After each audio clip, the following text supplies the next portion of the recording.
ने मुझे बोलने को आमंत्रित किया है और अगर सदन,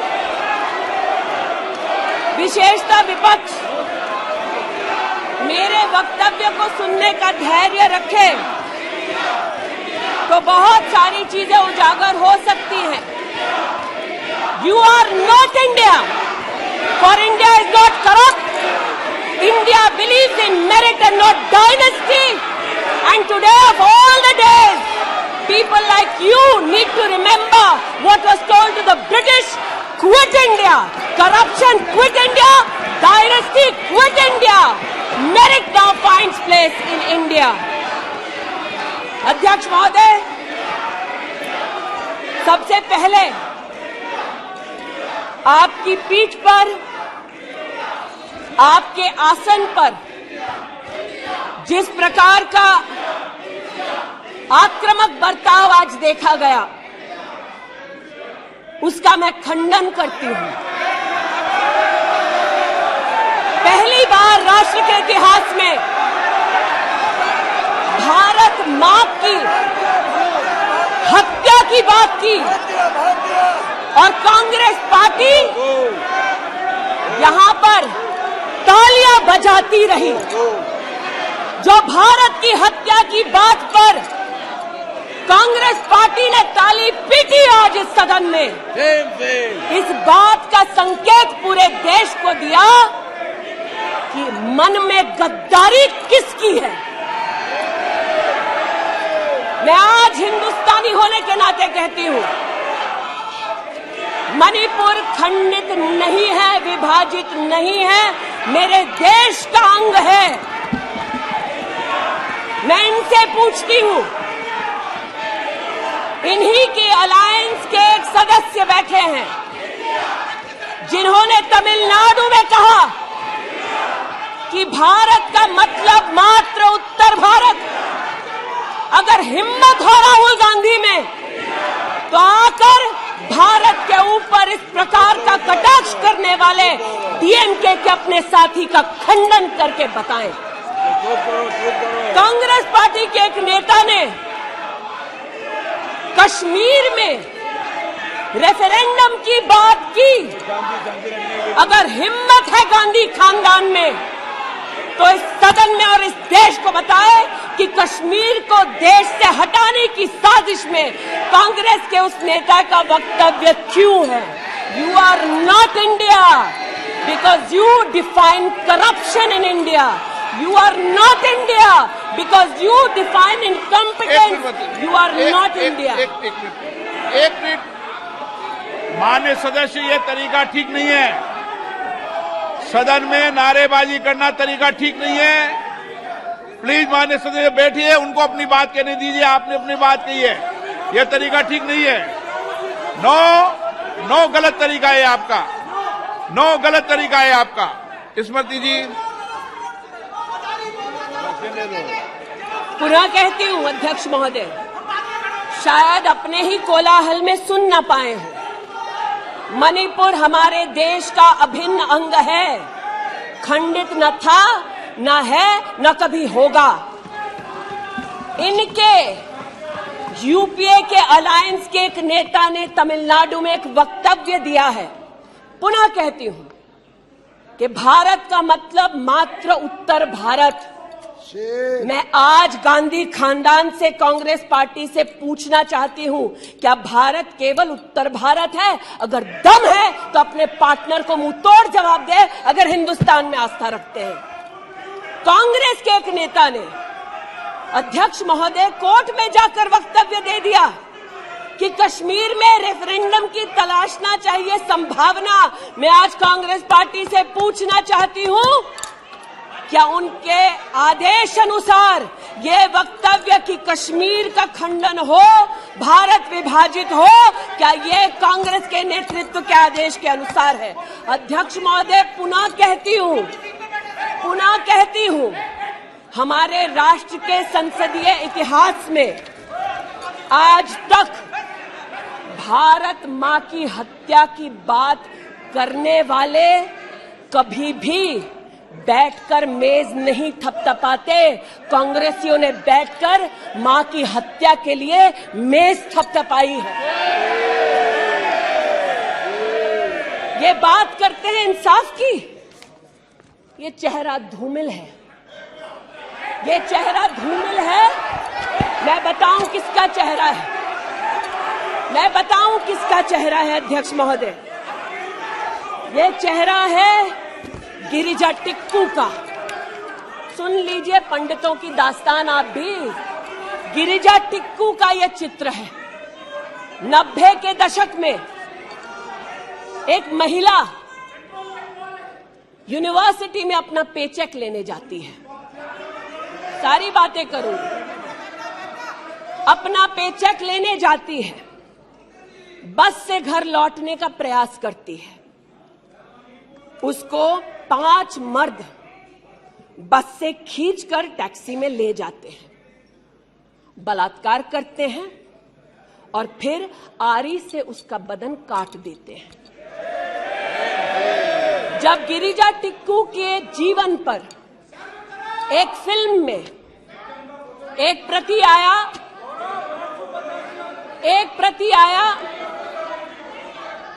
मैं आज कहना चाहती हूं कि कांग्रेस के कुछ प्रवक्ताओं ने उसको प्रोपेगेंडा कहा। सरला भट्ट, आप नहीं चाहते कश्मीरी पंडितों की दास्तान कहीं सुनाई जाए, आप नहीं चाहते वो आइडेंटिफाई हो एज विक्टिम्स। सरला भट्ट मेडिकल स्टाफ थी। 90 के दशक में उसको उसके इंस्टीट्यूट से अगवा करके गैंग रेप किया गया और सड़क के किनारे रखा गया।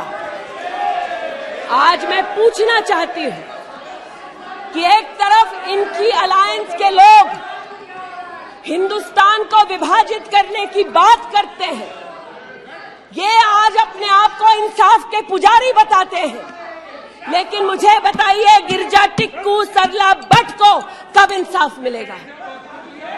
हर गली हर मोहल्ले में एक स्लोगन गूंजता था पंडितों के बीच, रलियू सलियू गलिव।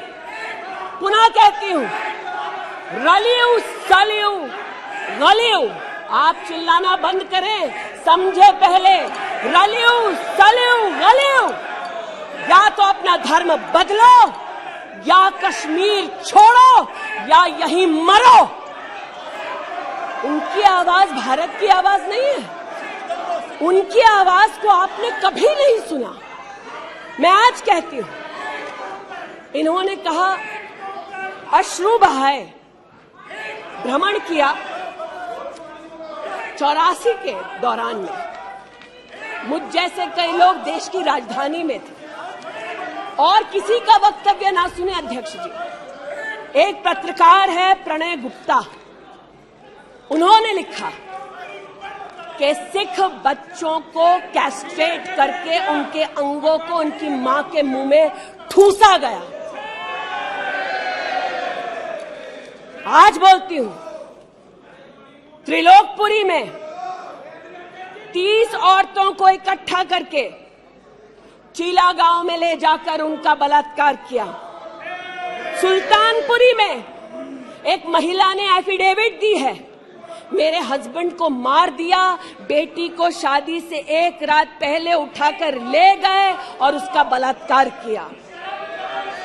एक 45 साल की मां ने कहा सिख दंगों के दौरान कि न सिर्फ मेरे पति को मारा, न सिर्फ मुझे गैंगरेप किया, बल्कि मेरे सामने मेरे बेटे पर केरोसिन छिड़ककर उसको आग लगा दी गई। और आज भारत की बात करते हैं, कहते हैं कि कश्मीर से कन्याकुमारी तक 130 दिन चल रहे थे। मैं जोड़ों के दर्द पर भाषण नहीं दूंगी अध्यक्ष महोदय, लेकिन इतना जरूर कहूंगी कि जिन वादियों को हिंदुस्तान ने खून से सना देखा है, जिन वादियों में गोलियों की आवाजें हर दिन सुनाई देती थी, जब ये उन वादियों में गए तो जैसे कश्मीरी कहते हैं शीन जंग कर रहे थे, बर्फ के गोलों के साथ अपने के किसी परिजन के साथ खेल रहे थे। अध्यक्ष महोदय, ये तब संभव हुआ जब प्रधानमंत्री मोदी ने धारा 370 हटाई। आज इस सदन में उल्लेख हुआ है कि ये गए हैं, I have been to Manipur, you might have not been. आज इस सदन में उल्लेख हुआ है कि ये यात्रा में गए और यात्रा में क्या आश्वासन दिया कि अगर इनका बस चले तो धारा 370 ये पुनः स्थापित कर दे। धारा 370 की वजह से कश्मीर की बेटियों को दहेज के लिए अगर प्रताड़ित किया जाता था तो वहां की बेटियों के पास कानून का सहारा नहीं था, क्योंकि इन्होंने धारा 370 लगाई। कश्मीर में अगर बेटियां प्रदेश के बाहर ब्याही जाती थी तो उनके पैतृक संपत्ति पर उनका अधिकार समाप्त हो जाता था, क्योंकि इन्होंने धारा 370 लगाई। कश्मीर में अगर 14 साल से कम उम्र की बच्ची का 18 साल से कम उम्र की बच्ची का ब्याह रचा दिया जाता था तो उसे कानून का संरक्षण नहीं मिलता था, क्योंकि इन्होंने धारा 370 लगाई। आज जो भग गए हैं सदन से उनसे कहना चाहती हूं कि इस देश में न धारा 370 लौटेगी, इस देश में कभी भी पंडितों को रलिव सलिव गलिव का धमकी कोई देने वाले बचेगा नहीं। आज कई यहां पर बहनें उपस्थित हैं जो वहां से अपनी आक्रोश को और राहुल जी के प्रति समर्थन को व्यक्त कर रही हैं। 84 के दंगों का विवरण सुनकर, गिरिजा टिक्कू का विवरण सुनकर, और मैंने स्वयं अध्यक्ष जी मणिपुर के मुख्यमंत्री से बात कर त्वरित रूप से वहां पर लोग पकड़े जाएं, न सिर्फ इसका वहां पर निवेदन किया बल्कि वो लोग पकड़े गए। सीबीआई की इंक्वायरी जारी है। लेकिन जो आज यहां बैठे हैं, मैंने उनसे पूछना चाहती हूं, जो चले गए, उन्होंने कहा वो राजस्थान गए, और राजस्थान में क्या हुआ महोदय? गिरिजा टिक्कू को तो 90 के दशक में आरी से काट दिया गया था। भीलवाड़ा में 14 साल की लड़की के साथ सामूहिक बलात्कार होता है। इस सदन से 2 महिला एमपीज उस परिवार से मिलती हैं। बच्ची जब जिंदा थी गैंगरेप के बाद महोदय, उसे काटा जाता है, फिर उसे भट्टी में डाल दिया जाता है। ये इन महिला सांसदों का वक्तव्य है कि जिस बच्ची को 14 साल की उम्र में जब जीवित थी गैंगरेप के बाद भीलवाड़ा राजस्थान में काटा गया, जलाने के लिए फेंका गया, उसका मात्र एक हाथ भट्टी के बाहर छूट गया था। मैं आज पूछना चाहती हूं अध्यक्ष महोदय, ये आज जो जोर जोर से चिल्ला रहे हैं, न्याय की गुहार इन्होंने तब नहीं लगाई जब 60 साल की एक महिला का पश्चिम बंगाल में उसकी नाती के सामने गैंगरेप हुआ। कोर्ट में केस लंबित है, इनका दिल नहीं दहला और पूछ रहे थे कि मणिपुर के बारे में, आप नॉर्थ ईस्ट के बारे में नहीं जानते। जिन्होंने प्रस्तावना की उनसे कहती हूँ, नल्ली का मैसेकर हुआ, 5 मिनट के लिए कांग्रेस की एक नेत्री गई, लेकिन इनका क्या रुख था तब? 2012 में तरुण गोगोई जी ने स्वयं वक्तव्य दिया है कि दंगे हो रहे हैं, लेकिन कांग्रेस की केंद्र की सरकार ना ट्रूप्स दे रही है, ना इंटेलिजेंस दे रही है। कोकराझार की बात करते हैं, ये मेरा वक्तव्य नहीं है, तब के कांग्रेस के मुख्यमंत्री तरुण गोगोई का वक्तव्य है। कोकराझार में हिंसा होती है, धुबड़ी में 3-3 महीने कर्फ्यू रहता है। आज महोदय जो लोकतंत्र की दुहाई दे चुके हैं, हम बार बार इस सदन में इस सदन में बार बार इमरजेंसी की गाथा को याद करते हैं। इस सदन में हम लोग बार बार उन नेताओं को, उन सामाजिक संस्थाओं को, उन मीडिया के बंधुओं को, उनकी प्रिंटिंग प्रेस कैसे जबरन बंद कर गई उसको, इस पर विस्तृत चर्चा होती है। लेकिन इमरजेंसी के कालखंड में साधारण महिला का इन्होंने, कांग्रेस पार्टी ने क्या हश्र किया। स्नेहलता रेड्डी की आज बात करना जरूरी है। बेंगलुरु की जेल में बंद किया गया और इसलिए बंद किया गया क्योंकि वो सोशलिस्ट थी, भाजपा ही नहीं थी, सोशलिस्ट थी। और जब बंद किया 2 मई 1976 को, तब उन्होंने अपनी प्रिजनर्स डायरी में लिखा, और मैं कोट कर रही हूं, जो पब्लिकली अवेलेबल है। As a woman comes in, she is stripped naked in front of everyone else. When a human being is sentenced, is the punishment not enough?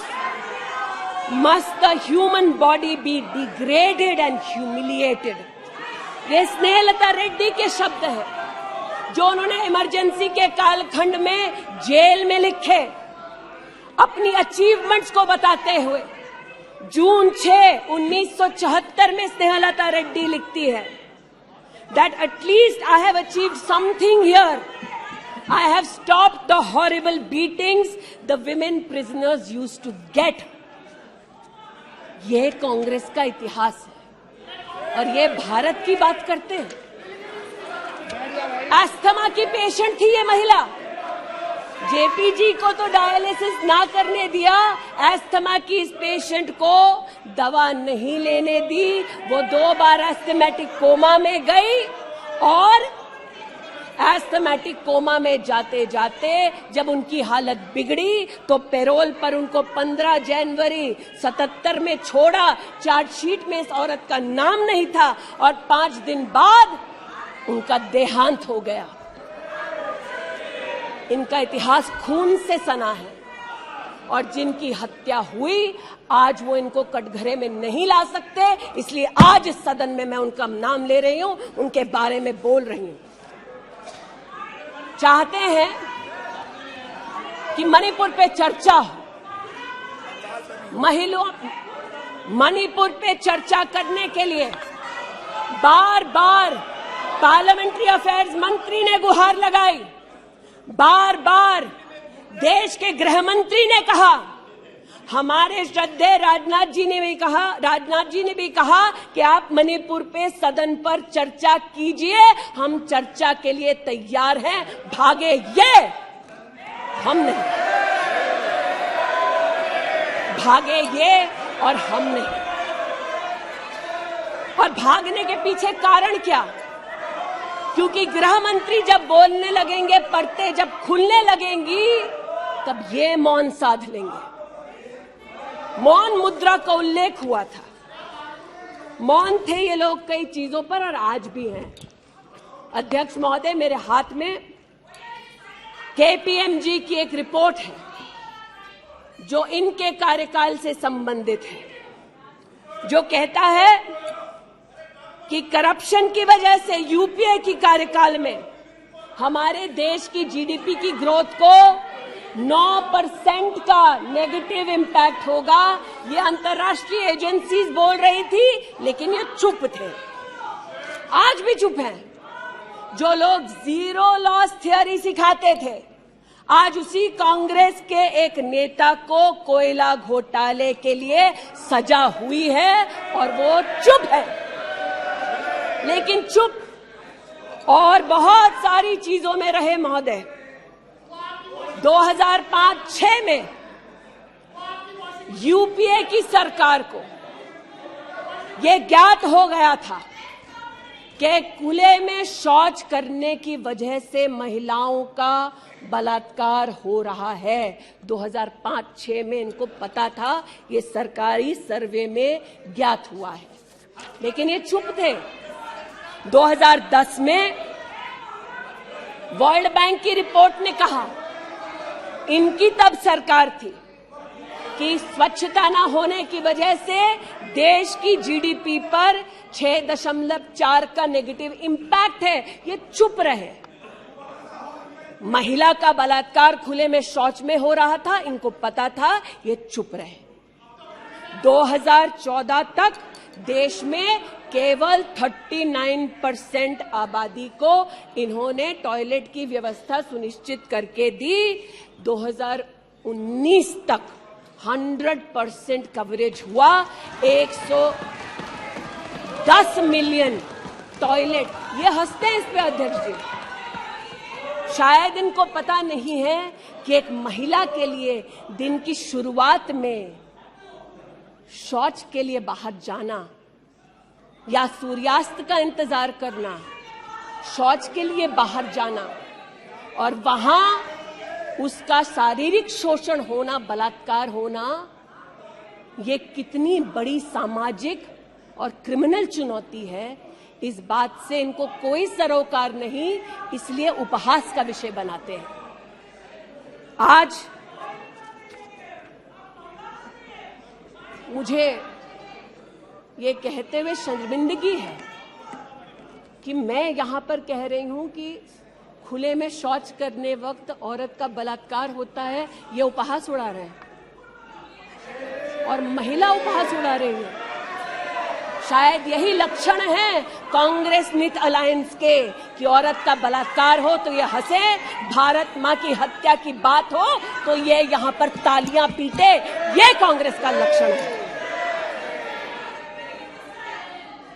इनकी प्रस्तावना के वक्त ये कहा गया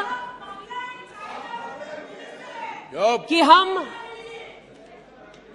बात करेंगे मात्र एक व्यक्ति से, हम किसी मंत्री से बात नहीं करेंगे, क्योंकि मंत्रियों की कार्यशैली पर इनको चर्चा नहीं करनी।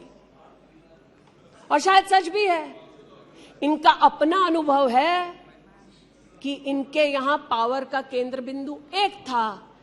यहां पर फर्क यह है कि हम सब कलेक्टिव रिस्पॉन्सिबिलिटी के भागीदार हैं। इसलिए आज जब गजेंद्र शेखावत जी के मंत्रालय की ओर से टॉयलेट की व्यवस्था होती है तो मैं एक महिला सांसद और नागरिक के नाते इनका भी उतना ही अभिनंदन करती हूं जितना कि प्रधानमंत्री जी का। जल जीवन मिशन महोदय, हमारे देश में जब इनकी सरकार थी तो मात्र 3 करोड़ परिवारों तक नलके से पानी पहुंचता था। अब 2019 का आंकड़ा कहता है कि आपने तब तक 9.5 करोड़ तक पानी पहुंचाया और अब लगभग 19 करोड़ 40 लाख और 12 करोड़ 40 लाख तक आपका पानी नलके से पहुंच चुका है। लेकिन इनको इससे भी सरोकार नहीं कि अगर टॉयलेट बना, महिलाओं का शोषण कम हुआ, देश की साधारण महिला का सम्मान बढ़ा, तो इनसे इनका कोई सरोकार नहीं। स्पष्ट है, गरीब के घर में नल से जल पहुंचा तो कांग्रेस का उसका कोई सरोकार नहीं। ये स्पष्ट है और सही है। हमारा सरोकार है, देश हमारा है, सेवा हमारी है। आज ये उत्तेजित है कि मैं इस सदन में मंत्रिमंडल के अपने कई सहयोगी साथियों का वर्णन करती हूं। एक ऐसी महिला मंत्री का वर्णन कर रही हूं जो वर्तमान में नहीं है। जनधन के माध्यम से 23 करोड़ महिलाओं का बैंक का खाता खुला। ये इनके लिए कोई मान्यता नहीं रखता, ये मुझे स्वीकार है, ये हमारे लिए अहम है। मुद्रा के माध्यम से 40 करोड़ लोगों को जो जीवन में कभी व्यवसाय नहीं कर पाते थे, जिनके पास कांग्रेस की पर्सनल डायलिंग मशीन नहीं थी, उनको मुद्रा का लोन मिला। 27 करोड़ लोन महिलाओं को दिए गए महिलाओं को अपना व्यवसाय शुरू करने के लिए 23 लाख करोड़ रुपया सैंक्शन किया गया मुद्रा के माध्यम से। इनका उससे कोई सरोकार नहीं। 8 करोड़ नौजवान हमारे राष्ट्र के इतिहास में फर्स्ट टाइम एंटरप्रेन्योर्स बने। इनका उससे कोई सरोकार नहीं। 1,80,000 अकाउंट्स में स्टैंड अप इंडिया का 40,000 करोड़ का पैसा दिया गया। 80% महिलाएं। एक मिनट प्लीज, क्या तरीका है? वह अपनी बात कह रही है, तथ्यों के आधार पर कह रही है। आपको खंडन करना है तो आप बोलना, जब तथ्यों के आधार पर करना। गलत बात ये। नो गलत। माननीय मंत्री जी,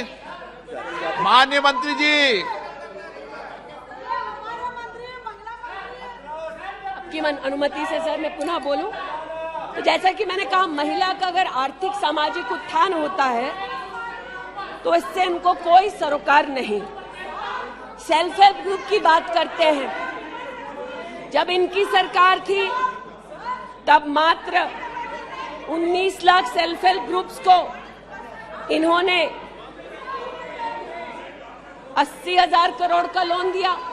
हमने 9 करोड़ महिलाओं को 5 लाख करोड़ की आर्थिक व्यवस्था करके दी देश के सेल्फ हेल्प ग्रुप में। यह हमारा अभिमान है। जो आज महिला के बारे में चर्चा कर रहे हैं, टोका-टोकी बंद करो सर। जब इन्होंने महिला संबंधित बजट की व्यवस्था की तब इनके कार्यकाल से 130% ज्यादा बजट हमारे प्रधानमंत्री जी ने देश की महिलाओं को समर्पित किया। ये हमारा अभिमान है। आयुष्मान भारत के अंतर्गत 10 करोड़ परिवारों में महिलाओं को आयुष्मान भारत का कार्ड मिला। आज तक 2 करोड़ 60 लाख महिलाओं ने हॉस्पिटल वेलनेस सेंटर में सुविधाएं ली। ब्रेस्ट कैंसर में 12 करोड़, सर्विकल कैंसर में 8 करोड़ महिलाओं ने स्क्रीनिंग कराई। इनका उससे कोई सरोकार नहीं, बल्कि इनका उनसे सरोकार है दिल्ली में, जिन्होंने आयुष्मान भारत योजना दिल्ली में लागू ही नहीं की। इनका उनसे सरोकार है। देश में मोदी सरकार में 3 करोड़ 84 लाख घर बने, जिनमें से 2 करोड़ 86 लाख महिलाओं को मिले। इनका उनसे कोई सरोकार नहीं, क्योंकि गरीब महिला लखपति दीदी बन गई। वो हमारा अभिमान है, इनका नहीं। हमारे देश में 8 करोड़ 50 लाख बेटियों ने समग्र शिक्षा के माध्यम से स्कूल में सेवा ली, मुफ्त टेक्स्ट बुक की सेवा ली। बेटियां का ये उपलब्धि हमारा अभिमान है, इनका नहीं। 5 लाख से ज्यादा बेटियों के लिए स्कूलों में अलग से टॉयलेट की व्यवस्था हुई। ये इनका अभिमान नहीं, हमारा अभिमान है। हमें अपनी बेटियों पे गर्व है। 5 लाख दिव्यांग बेटियों को मंथली स्टाइपेंड मिलता है। ये सेवा हम देश की बेटियों को दे सकते हैं। ये हमारे लिए बहुत बड़ा प्रभु का उपकार है। 1,28,000 बेटियों को मेरिटोरियस स्कॉलरशिप दी जाती है, 12,000 रुपए की हर साल। ये सेवा का मौका परिवारों ने हमको दिया। 2 लाख से ज्यादा बेटियों को सेल्फ डिफेंस की ट्रेनिंग दी जा रही है। आज एलिमेंट्री एजुकेशन में बेटियों की एनरोलमेंट 100% है इस देश में। ये हमारे देश के लिए गौरव की बात है। आज पहली बार फीमेल एनरोलमेंट उच्च शिक्षा में महोदय 2 करोड़ से ज्यादा हुआ है महिलाओं का। ये देश के लिए गौरव की बात है। आज दलित बेटियों का एनरोलमेंट बढ़ा है 38%। दलित बेटियों का उल्लेख करती हूँ, ये चिल्लाते हैं इनको दलित बेटियों से सरोकार नहीं, हमको है। ये हमारे लिए गर्व की बात है। आदिवासी बच्चे, लड़कियां 63% उनका एनरोलमेंट बढ़ा महोदय।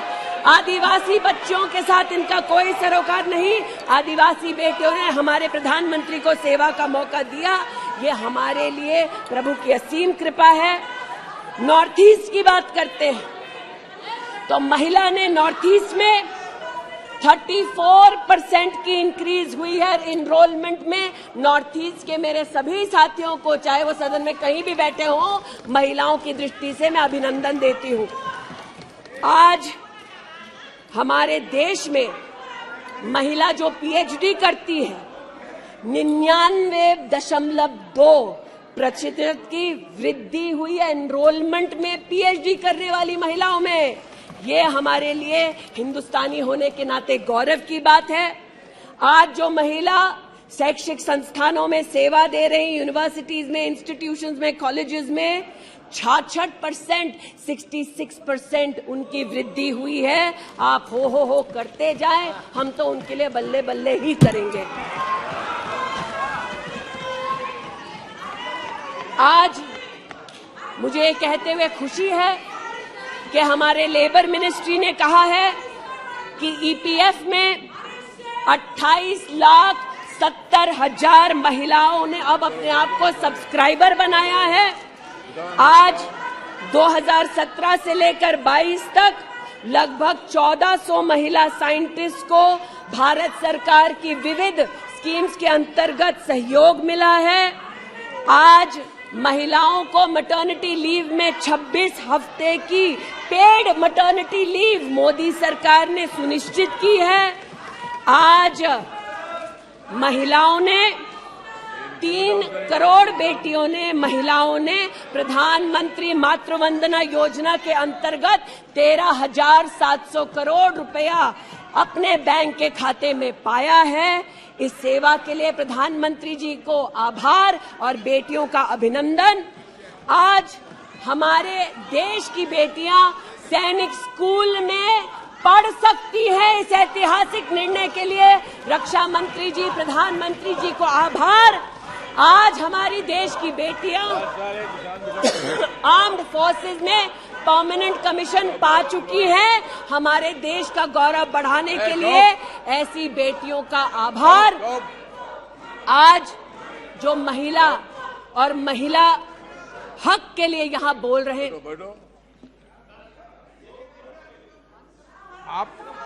आप विषय पे बोल रही हैं और अविश्वास प्रस्ताव पे सब विषय पर बोल सकते हैं। ये तरीका अच्छा है क्या? बोलिए माननीय। वो भी शायद मजबूर हैं, उनको भी रिमोट से डायरेक्शन आया है। इतना ही कहना चाहती हूं कि आज एक तरफ हमारी बेटियों ने सैनिक स्कूल में, आर्म्ड फोर्सेस में अपने प्रतिभा के आधार पर देश का गौरव बढ़ाया है।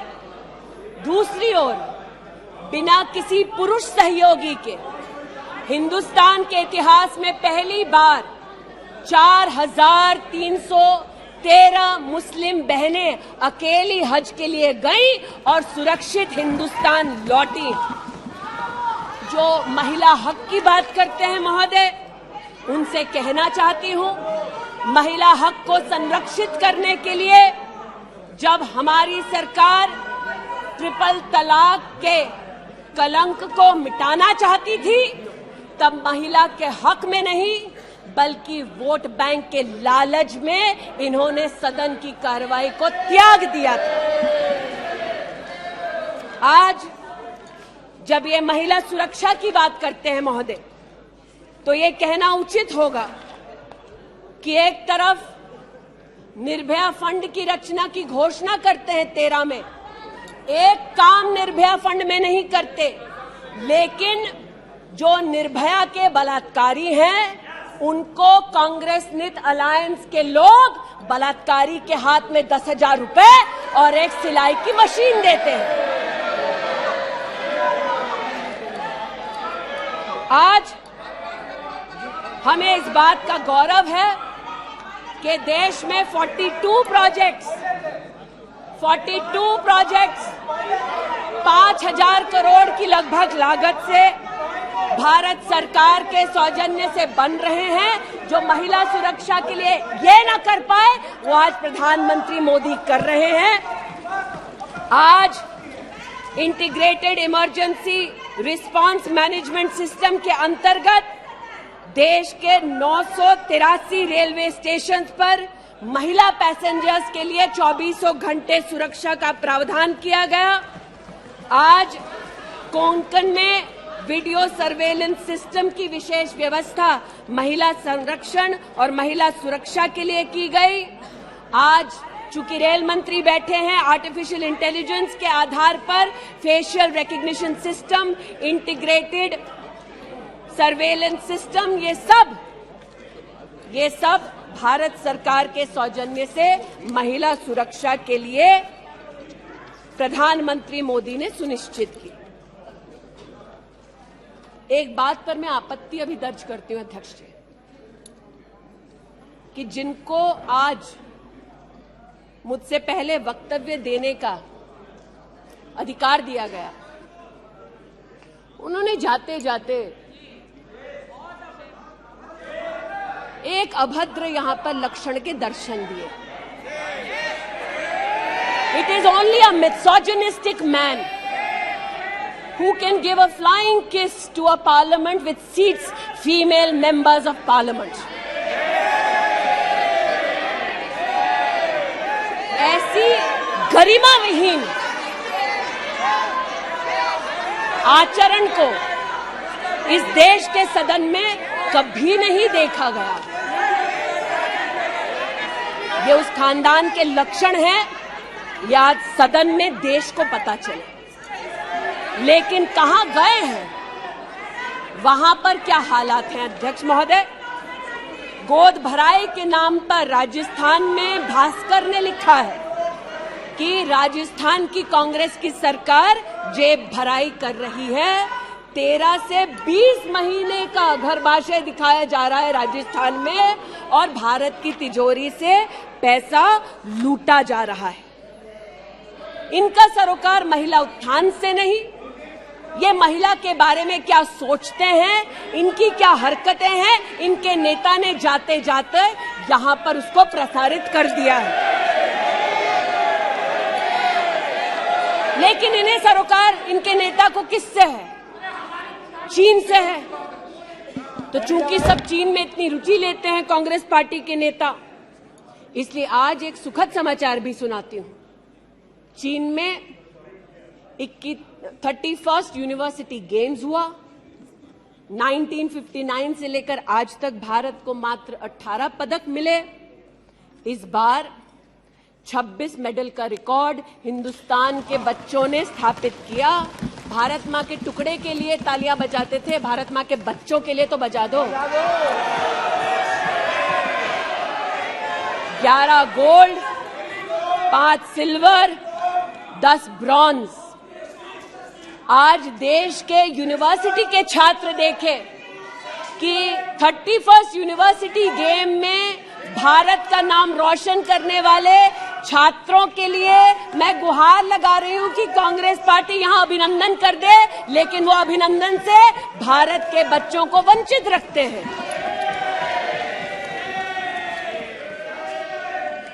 बात अभिनंदन की निकली तो एक वो भी थे जिन्होंने आसमान चीरा और दुश्मन को मुंहतोड़ जवाब दिया।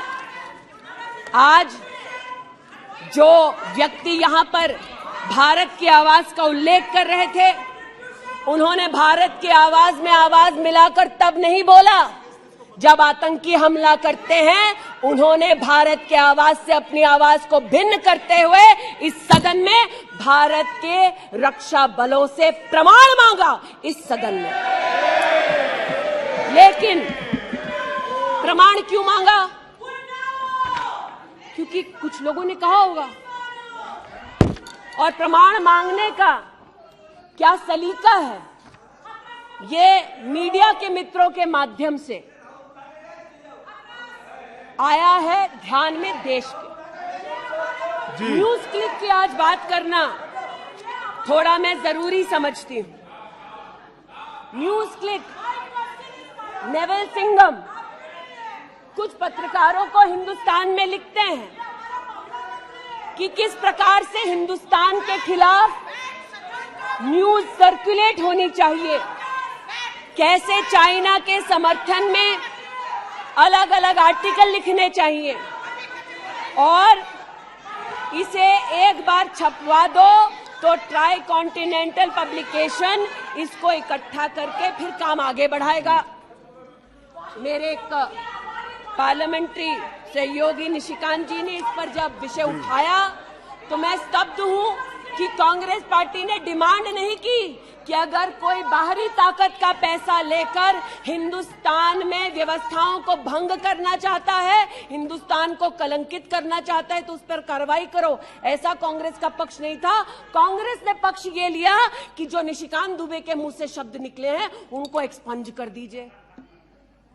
लेकिन ये जो ट्राई कॉन्टिनेंटल पब्लिकेशन है महोदय जी, जिसके बारे में ना आप ईडी को माने, न्यूयॉर्क टाइम्स को माने, वो ट्राई कॉन्टिनेंटल पब्लिकेशन के जो मुख्य रिसर्चर हैं उनके वक्तव्य को कांग्रेस पार्टी अपने ऑफिशियल फेसबुक पर क्यों डालती है, ये मैं पूछना चाहती हूं। जो जानबूझकर भारत के किसानों के हितों के खिलाफ बोलते हैं, उनका वक्तव्य ट्राई कॉन्टिनेंटल पब्लिकेशन वालों का जो सीनियर फेलो या रिसर्चर है उसका वक्तव्य कांग्रेस, नेशनल कांग्रेस के फेसबुक पर 19 अप्रैल 2019 को क्यों पब्लिश होता है, ये थोड़ा बहुत शोध का विषय है, ये थोड़ा बहुत चर्चा का विषय है जी। आज मैं ये कहना चाहती हूं कि जब प्रस्तावना हुई, मैं तो प्रस्तावना के विरुद्ध खड़ी हूं।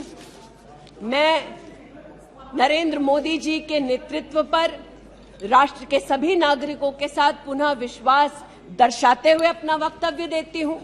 लेकिन राहुल जी ने किस पर विश्वास जताया? राहुल जी ने विश्वास जताया मुस्लिम लीग पर। कहा सेक्युलर पार्टी है। शायद राहुल जी ने ना पढ़ा हो कि 80 के दशक में मुरादाबाद में 83 लोगों को मारने वाली मुस्लिम लीग, राहुल जी को बताना पड़ेगा सेक्युलर कैसे हुई। राहुल जी को आज जवाब देना होगा कि वो राष्ट्रभक्ति की बात करते हैं तो क्या जेएनयू में जाकर जब भारत तेरे टुकड़े होंगे का नारा दे रहे थे वो राहुल गांधी की देशभक्ति थी? राहुल गांधी को आज जवाब देना होगा, है तो नहीं। उनको आज जवाब देना होगा। जिस अफजल गुरु ने इस संसद पर हमला किया, उस अफजल गुरु के संरक्षक समर्थक को कांग्रेस पार्टी ने अपने पार्टी का नेता बना दिया, जिसने कहा यह राहुल गांधी की देशभक्ति है। राहुल गांधी की देशभक्ति आज बताती हूं। इन्होंने, घबराइए मत, आप ही के नेता बोलकर गए हैं, घबरा क्यों रहे हैं? बैठिए, आराम से बोल रही हूँ। जरा संक्षेप कीजिए। मैं पुनः बोलना चाहती हूँ अध्यक्ष महोदय, बहुत सारे व्यवधान आए, अब राहुल जी की बात चली है तो कृपा थोड़ी सी कर दीजिए। दोबारा कहती हूँ, क्या बोले हैं और क्या बाहर बोले हैं। देश के बाहर गए तो कहा आइडियाज ऑफ इंडिया कॉन्क्लेव में that there is going to be a Mars upsurge. India has massive amount of polarization. ये राहुल गांधी के शब्द हैं। इसका मतलब राहुल गांधी ने विदेश में जाकर कहा हिंदुस्तानी सौहार्द की भूमिका में नहीं रहते। राहुल गांधी ने कहा कि हिंदुस्तानी भाईचारे में इतना विश्वास नहीं करते because there is a massive amount of polarization. और राहुल गांधी ने कहा there is going to be a mass upsurge. Now the question is, how can the opposition effectively use the upsurge to change politics? मतलब उन्होंने कहा कि देश में उथल पुथल होगी। मैं स्पष्ट करना चाहता हूं, विपक्ष इस उथल पुथल को कैसे इस्तेमाल कर सकता है ये मैं सोच रहा हूं। फिर उनका शब्द है देश में केरोसिन फैला है, हमें एक चिंगारी की जरूरत है। आज पूछना चाहती हूं, माचिस ढूंढते ढूंढते राहुल गांधी कहां गए?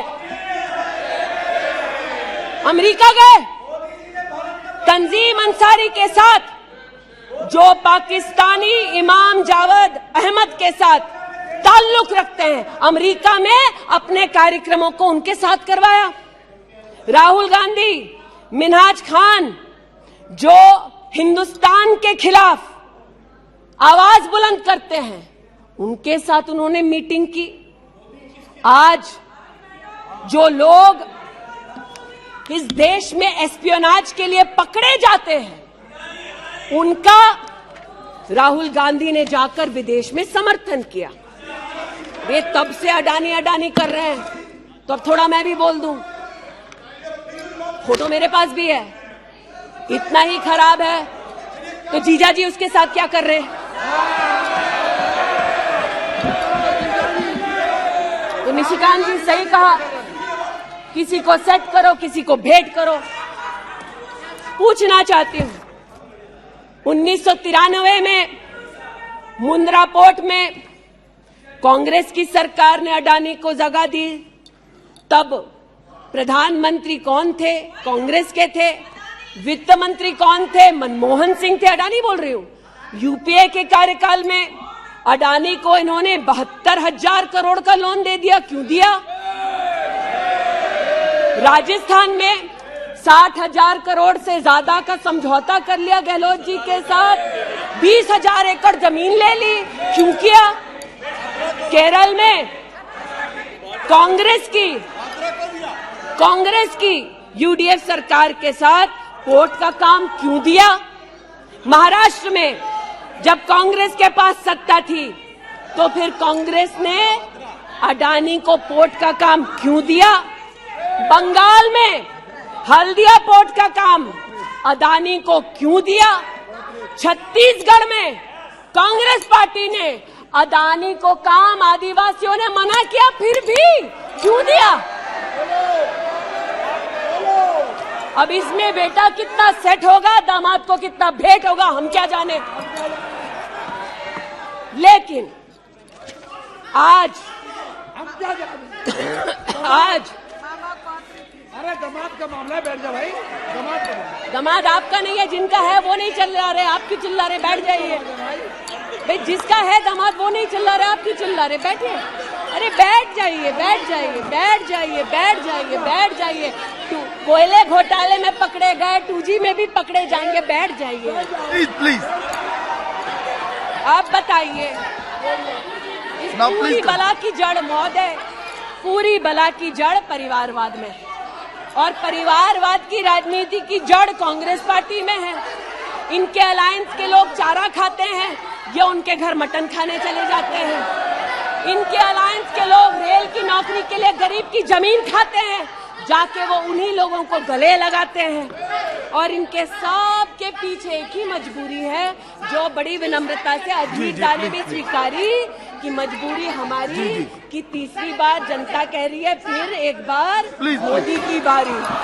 Okay, now please conclude. तो मैं लिसन प्लीज। ये आज बैठिए।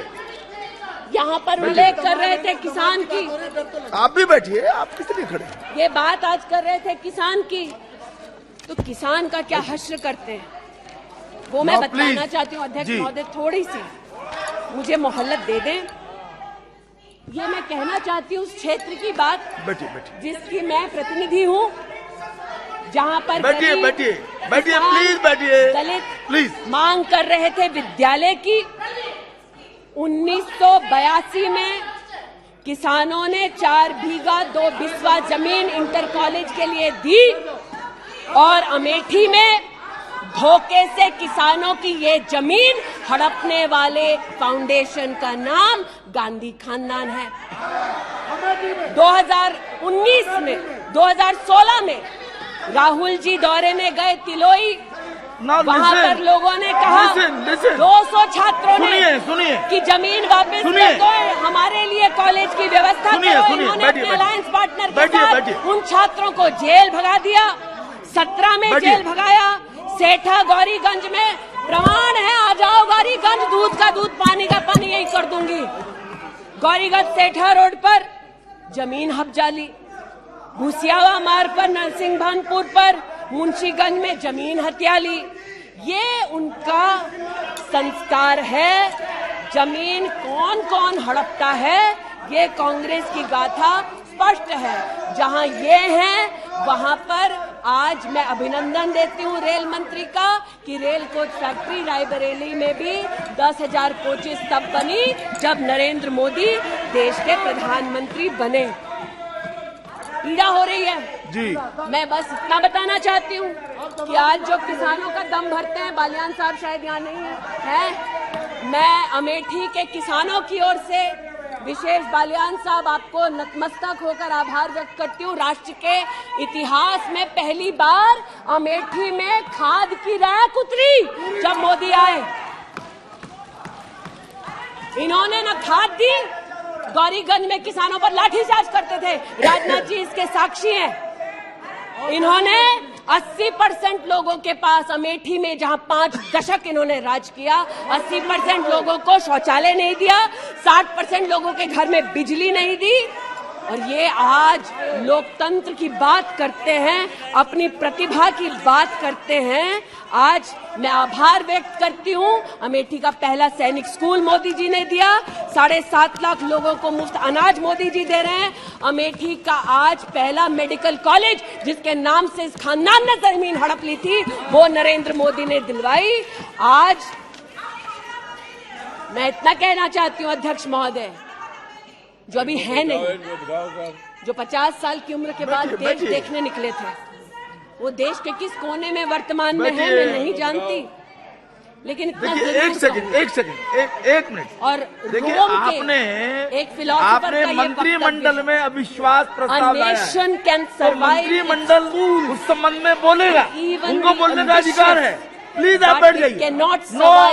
मणिपुर पर चर्चा आपने नहीं मांगी है, वो एक विषय है, उस पर चर्चा हो रही है, उसका उत्तर भी आएगा, परंतु no please sit down, please sit down. But what sir of the enemy who speaks slightly,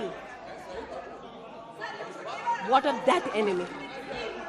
आज जिनके पास ना नीति थी, ना नियत थी, ना देश के प्रति निष्ठा थी, आज ना जो कभी हिंदू के हुए, जिन्होंने राम के अस्तित्व को नकार दिया, ना सिखों के साथ जिन्होंने इंसाफ किया, जो ना कभी महिलाओं के उत्थान के लिए समर्पित थे, ना नौजवान के सशक्तिकरण के लिए समर्पित थे, ना किसान के बलिदान को स्वीकार कर किसान की समृद्धि के लिए समर्पित थे।